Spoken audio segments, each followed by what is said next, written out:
The night after I escaped the gas station was the longest of my life. I found a cheap motel in the next town, and I didn't sleep.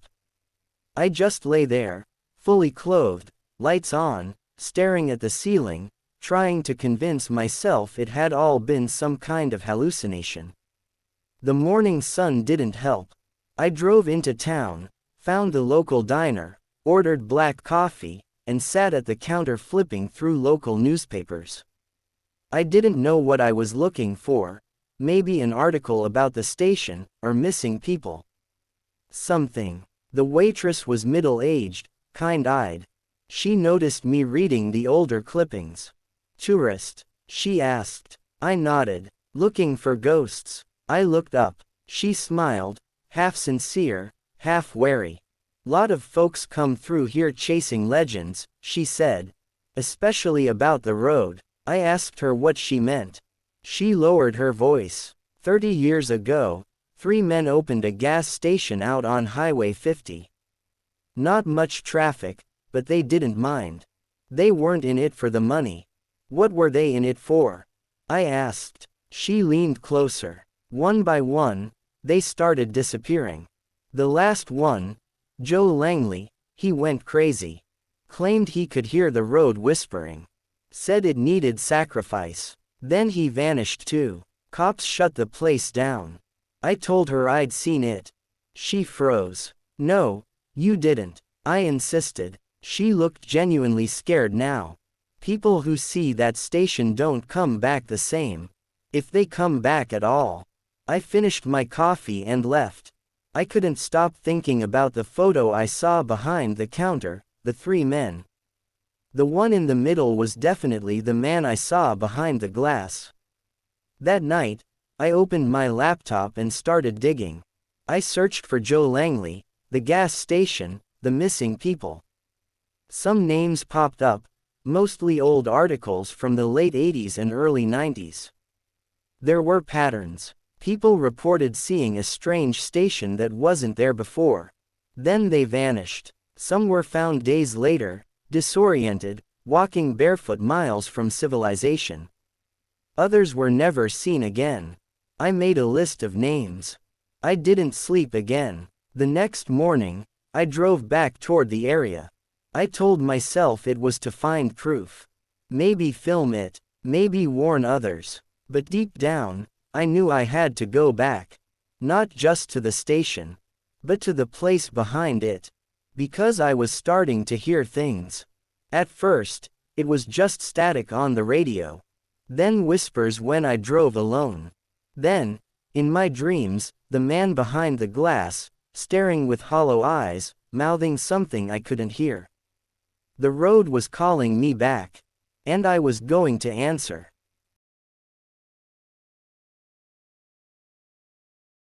The road to the station didn't exist on any map. I tried GPS. It glitched. I tried printed maps. The closest I could get was a faded outline between 2 state highways, an unnamed stretch labeled, unmaintained. But I remembered how it looked. The cracked asphalt. The way the trees pulled back from the road like they were afraid to touch it. By late afternoon, I found it again. The sky dimmed fast, even though sunset was hours away. As I turned onto the road, my phone died, even though it was fully charged. The engine sputtered, then smoothed out. I kept driving. The trees grew denser, but not naturally. They twisted toward the road like something had dragged them in place. The gas station appeared just after a bend. Exactly as before. Broken sign. Flickering light. Everything frozen in decay. But something was different this time. There was a car parked beside it. A beat-up Buick, door open, keys still hanging from the ignition. I pulled up beside it. No one inside. The store windows were dark. The glass looked like it had grown thicker, more warped, like time pressed against it from the other side. I stepped out. The air smelled like rust and burnt plastic. The pump was leaking again. Black liquid this time, not gasoline. I approached the door. It opened before I touched it. The inside looked the same, rotting shelves, cracked tiles, buzzing light overhead. But something had changed. A new photo on the wall. It was me, standing right outside. I turned around. No one there. I felt the cold before I saw him. The man behind the counter. Same face, same stare. But now, his mouth moved. "You came back." I asked who he was. He smiled. It didn't reach his eyes. "I'm the last one who said that." Then he raised his hand, pointed behind me. I turned, and saw the freezer door open. A staircase descended into darkness. Last time it had been locked. Now, it welcomed me. The man spoke again. "You have to finish it." I stepped down. Each stair groaned under my weight. The smell hit me halfway. Wet earth, mold, copper. I reached the bottom, and found the truth wasn't a room. It was a road, underground, endless, lit by dim green bulbs spaced far apart. I heard a noise behind me. The door shut. No going back. I walked. The walls shifted as I moved. Sometimes concrete, sometimes rotted wood, sometimes flesh. I saw things in the shadows. Shapes that stayed just beyond the light. Whispers followed me, some in my voice, some not. Time didn't exist down there. But something else did. A voice, deeper than thought, older than memory. "You took the road. Now the road takes you." I don't know how long I walked. Minutes, hours, days. Time peeled off like old paint. The only constant was the path, stretching forward forever, lit by dying green bulbs. My footsteps echoed, but sometimes they didn't sound like mine.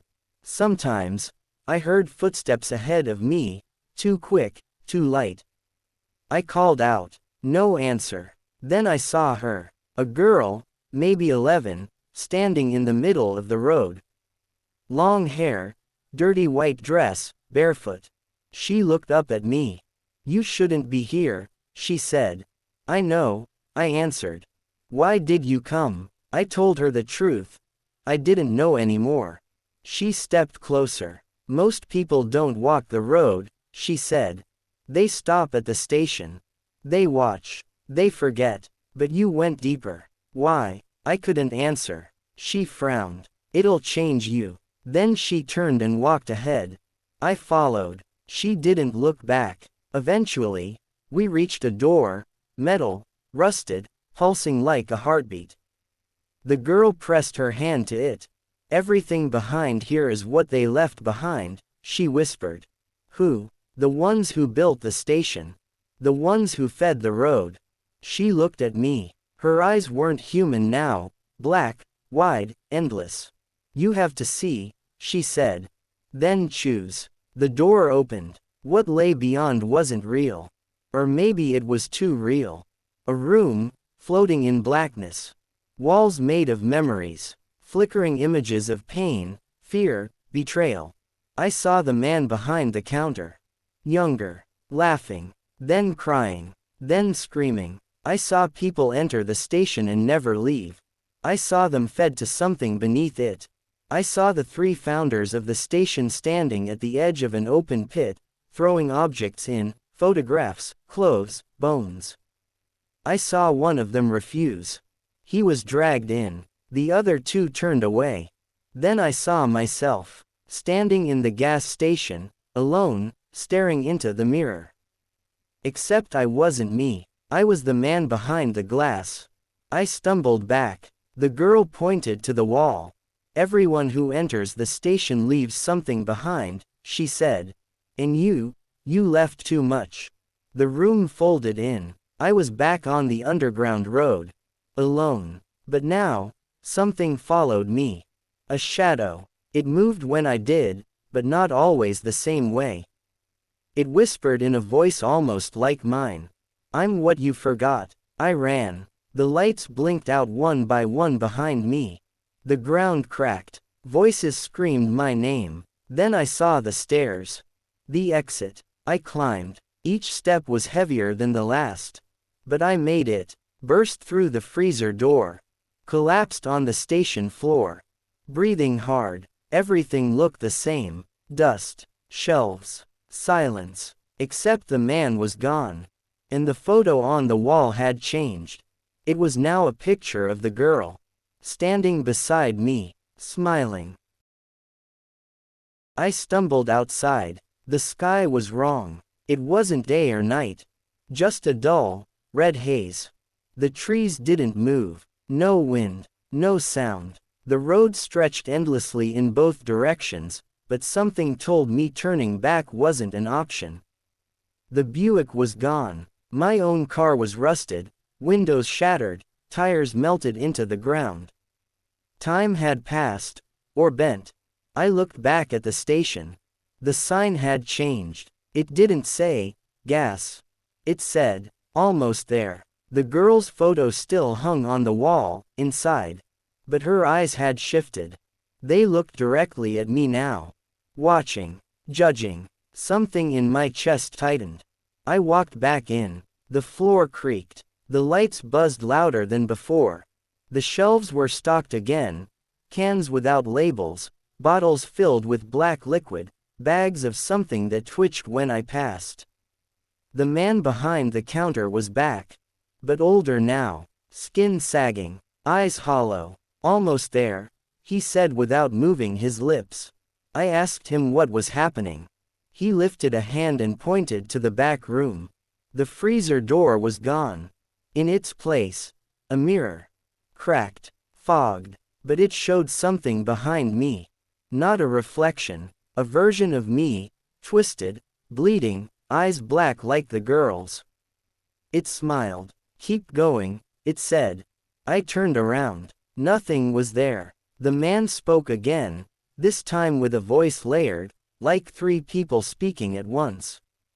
You left too much. You took too little. Finish the road. Then he vanished. Not disappeared. Just faded, like smoke pulled into a vacuum. I stepped toward the mirror. It rippled. My hand went through. I followed, and found myself in the same station, but everything was reversed.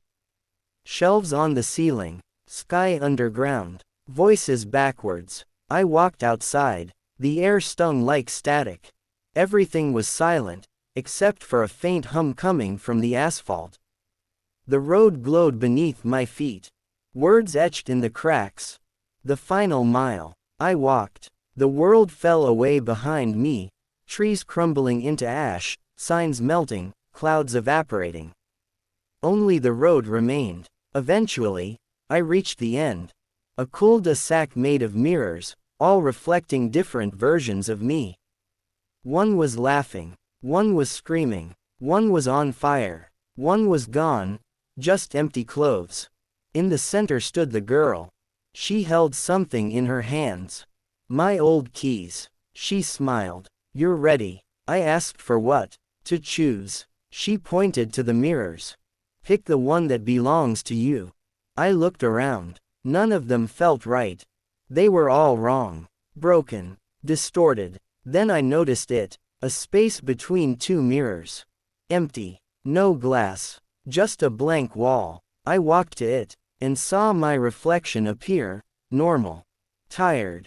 Dirty. But real. Me. The girl nodded. You remembered who you are.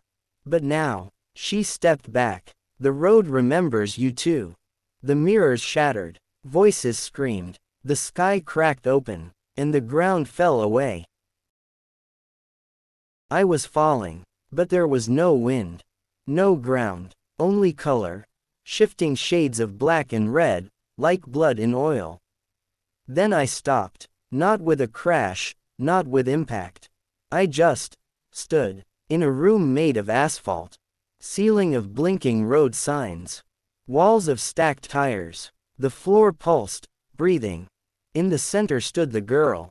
And beside her, the man from the station. Younger now. Eyes alive. He was smiling. Not kindly. The girl turned to me. This is where it ends. I asked what this place was. The man answered. It's the root of the road. Where it began. Where all the exits come from. He walked in a slow circle around me. Everyone drives the road. Some stop. Some never leave. Few come this far. He paused. You came further than you were supposed to. I asked him what he meant. He pointed to the girl. She used to be like you. The girl looked down. She forgot who she was, the man said. But she remembered, through you. Then he pointed behind me. A shadow stepped forward. It was me, but older. Cold eyes. Cracked skin. Voice like gravel. I chose to stay. I felt a chill crawl into my spine. The older me walked closer. I was curious. Wanted answers. Wanted truth. But the truth is, the road doesn't give. It takes. The girl stepped between us.